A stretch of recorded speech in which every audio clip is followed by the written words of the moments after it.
Setelah lebih dari 1 bulan dikenakan PPKM level 4 oleh pemerintah pusat, kini PPKM di Kota Palembang telah diturunkan ke level 3. Hal ini disebabkan karena Kota Palembang tidak lagi menyandang zona merah namun telah zona orange.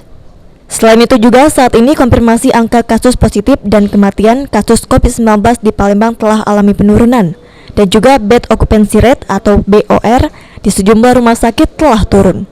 Atas hal tersebut, masyarakat Kota Palembang diminta untuk tidak bereforia dan harus tetap selalu mematuhi aturan yang telah ditentukan oleh tim gugus tugas COVID-19 dan juga mematuhi protokol kesehatan.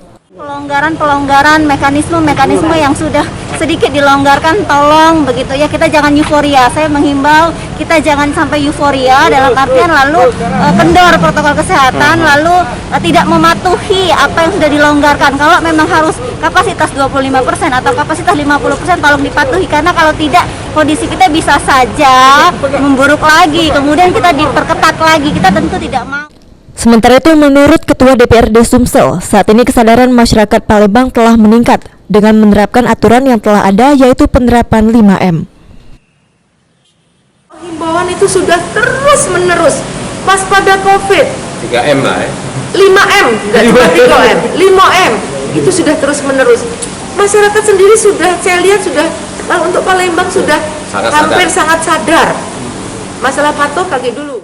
Kini pemerintah juga telah aktif melakukan 3T, khususnya tracking guna mengantisipasi angka penyebaran COVID-19 di Kota Palembang. Firman Hidayat, PAL TV.